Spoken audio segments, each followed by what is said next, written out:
All right, happy morning. Good Right morning. now, yes, today we will going to talk about one very, very interesting book. This is the one, The Subtle Art of Not Giving a Fuck. All right.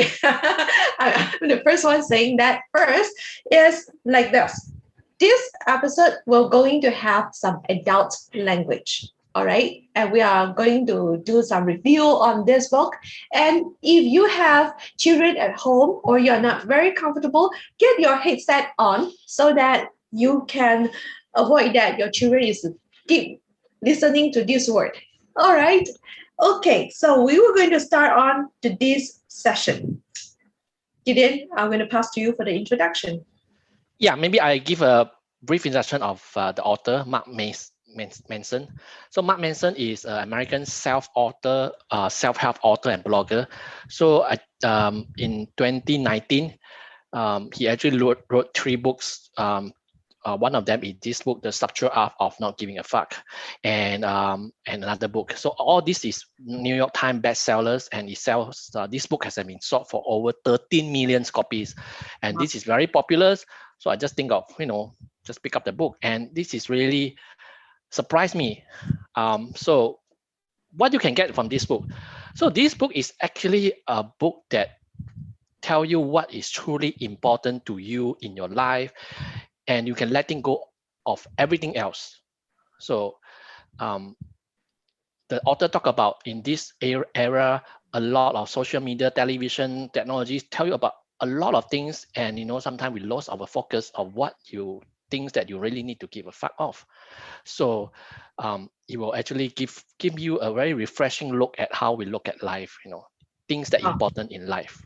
Okay, so good. so maybe let me go to the first point. I have written several points, so let me go to the first point. Yes. So um, like what I said, this is a book that tell you, to choose what is important in our life and what is not important, what is unimportant.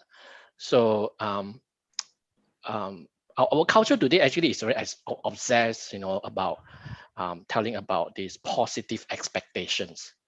Um, if you can look at social medias, they just tell you about be happy, be healthier, be the best, better than the rest. Everyone is be smarter, be faster, be richer, be sexier, be perfect.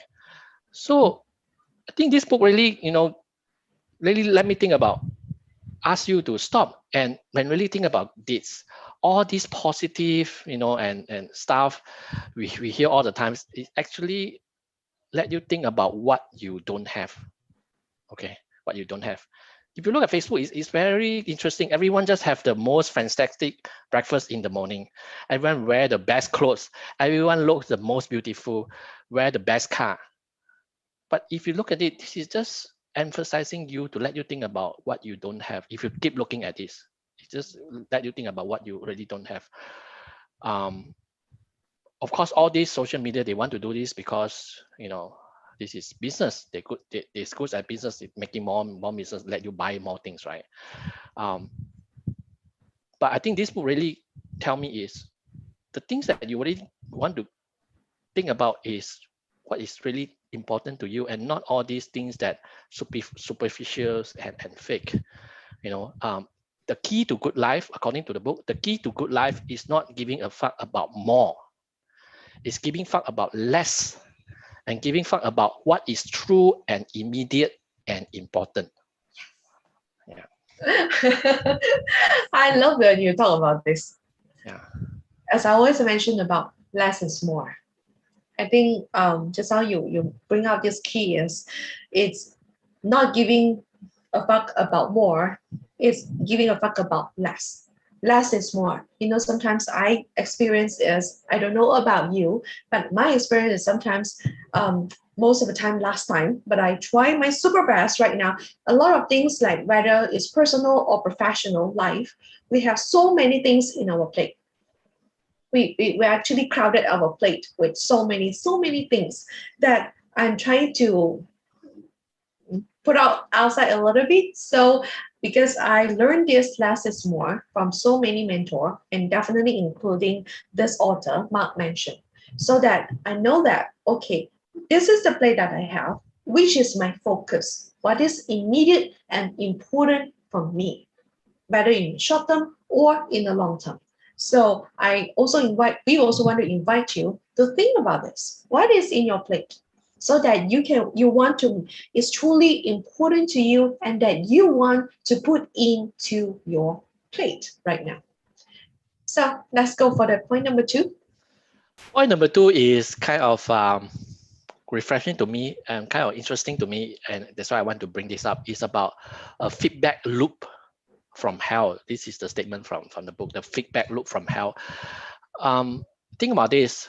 We human, we can get anxious about being anxious. We can get angry at ourselves, getting angry about being angry. We can get worried why we are worrying. We can get guilty how guilty you are. You got sad thinking because thinking you are sad. So I bring an example. So that day I'm angry at my boss one day, but after that I angry at myself because I angry at my boss. So this is actually quite funny, because we human, we are the only creature that can have thoughts about thoughts. We can bring ourselves out and think about ourselves. So I think this is why I want to bring this point is the more we do this, the more we will be overly stressed. We'll be over neurotic and just hate ourselves a lot. And I think this just want to tell you it's totally okay, to sometimes to feel shit, to feel not okay, negative at that time. Of course, after that you need to take action. But if you are feeling shit, you're feeling anxious, you're feeling angry, worrying, guilty at that time, it's totally okay. You don't have to be like, why I'm angry at that time. you know. So I quite like this point. That's why I want to bring this up. And one of the important concept about this book is the desire for more positive experience is itself a negative experience. And paradoxically, the acceptance of one negative experience is itself a positive experience. Wow, this is a very deep sentence. Yeah. You could digest this first. Yeah. So maybe I'll give you an example. The more you persuade, like you want to feel better, the less satisfied you become. The more you want to pursue something that you don't have, the more you will feel that you are lacking at this.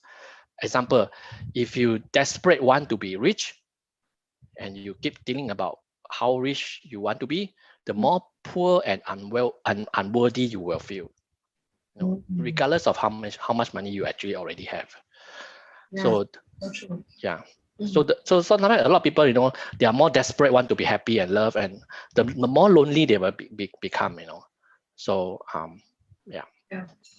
There's one sentence from the book that we highlight here is about suffering through your fears and anxieties is what allows you to build the courage and perseverance.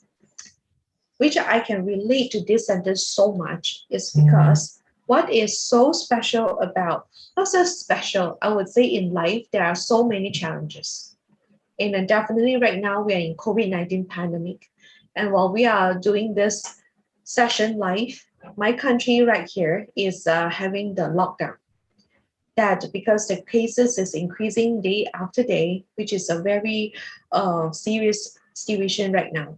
So that I understand that in every one of us, we have our own life challenges, whether it's in your personal or your professional life.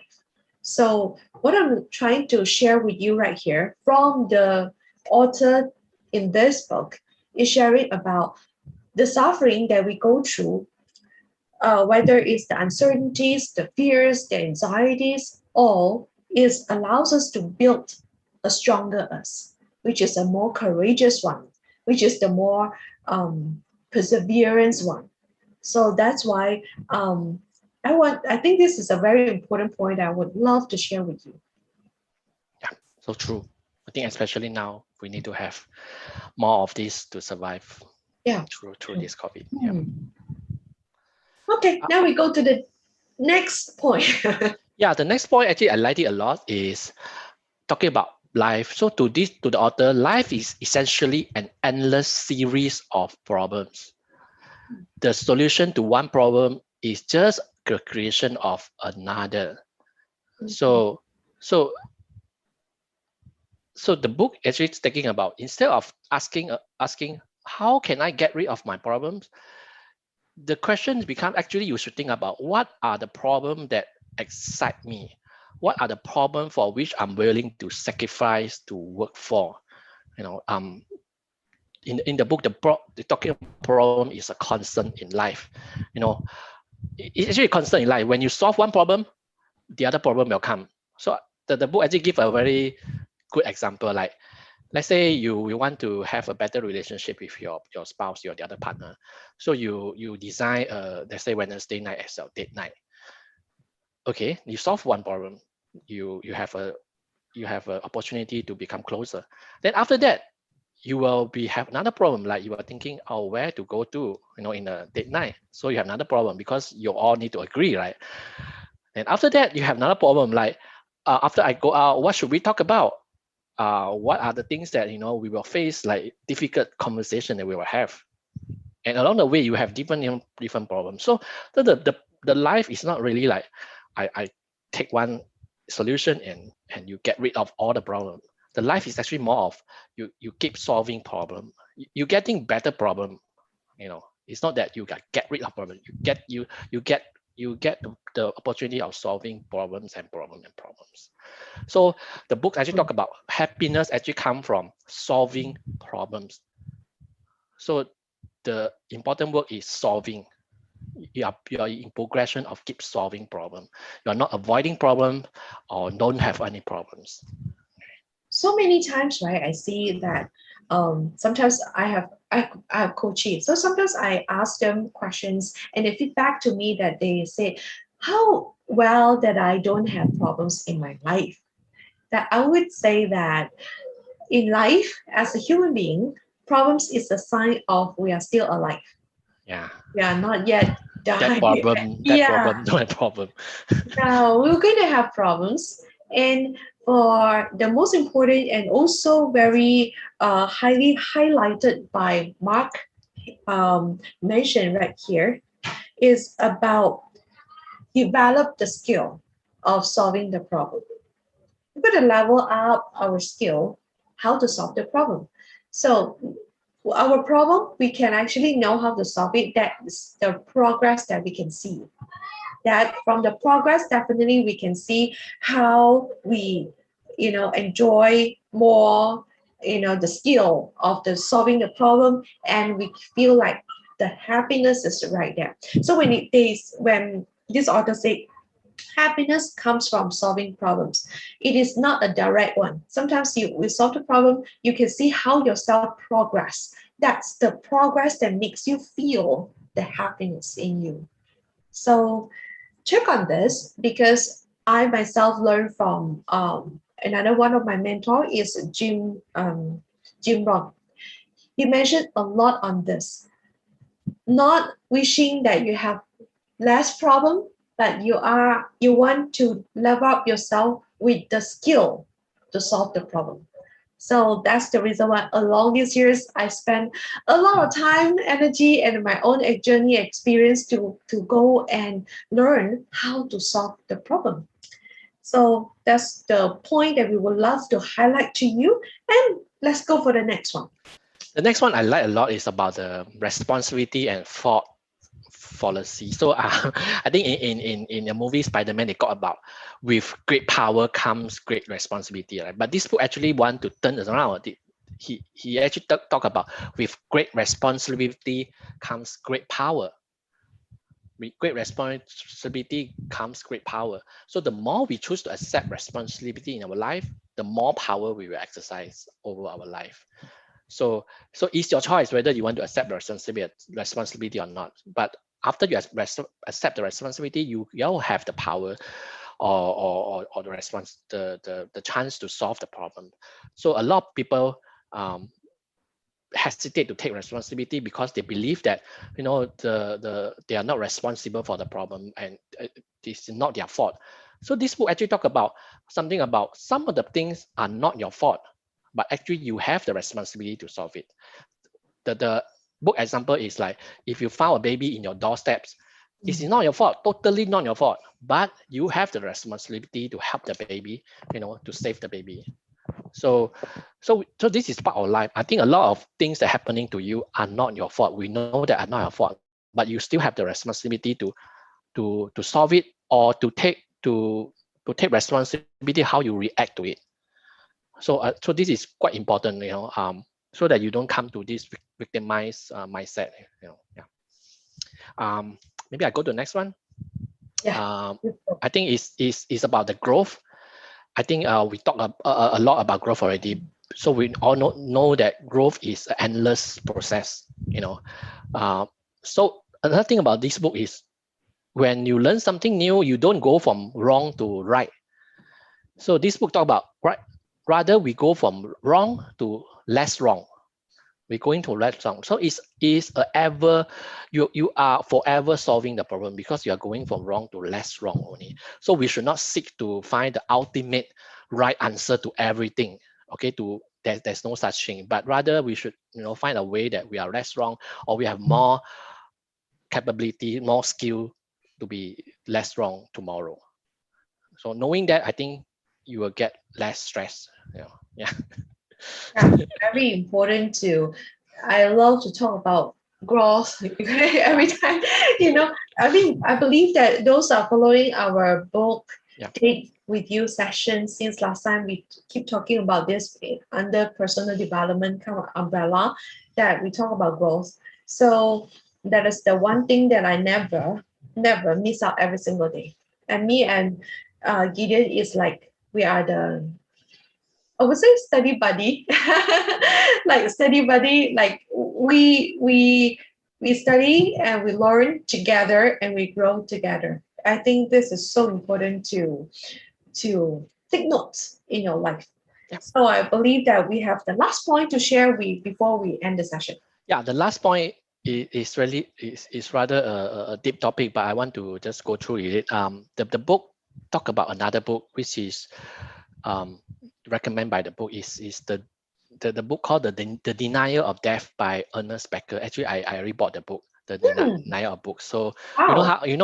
like I read book from another book. So how I get another book is because this book recommend another book. So I Ah, haven't read yet, but it's actually according to Mark, this is one of the most influential intellectual world book of the 20th century. It's talk about psychology and anthropologies. Talk about, of course, talk about the deep topic, death. yes. So 3 Mm, points. First point is, what we human are very unique. mm, We are the one that we can the only animal that can conceptually think about ourselves when we are not here. Meaning when we pass away, uh, what is the thing that will happen to us. We can have this tendency. I don't know about you, but I have this tendency also. we both have this tendency because we discussed about one of the topic is what will going to happen to our books when we passed away. So it's like when I passed away, what happened to my books? All the books that I'm reading right now is like, well, a lot of my bookshelf is right there. So it's like, whoa, what will going to happen, right? So Yeah, that's what we because think the book about. may be passed to another one. Because I buy a lot of pre-loved book, but as you know, this is also a pre-loved book, and the book is from someone. So I am thinking like, okay, this book may be in the hand of others when Mm, I'm not here anymore. Okay, so back to this. The second point is we they talk about this book talk about we have two self. mm, We have the physical self, which can die one day. Everyone is the same. We will die, and death is inevitable. But the second self about us is we have a conceptual self of us. We will want to make us live forever. How do we say we want to live forever? So I just give you why people want can make them live forever. A lot of people when they pass away, before they pass away, they want to put their names on buildings, on books, on everywhere, because they want to, live forever in the people memories. So just like us, Joyce and myself, we do this book date so that digitally we have something, we leave some mark in the digital world. So all our meaning is actually, our meaning life is thinking about how to leave mark in this world. And this go to the third point. If you think about it, how the world will be different and better when you are gone. What mark have you made? So this Our is, legacy. yeah, Mm. legacy. So this is only truly important question in our life. This is the only question that you should give a fuck about, according to the book. You should not think about other thing. But this is the question that a lot we should think about. What mark have you made? So I will leave this to yourself to think about your life. Yes. There's so many things to reflect about from the book. And definitely, this is the book that you got to love when you love about reflecting and create some awareness to our own self.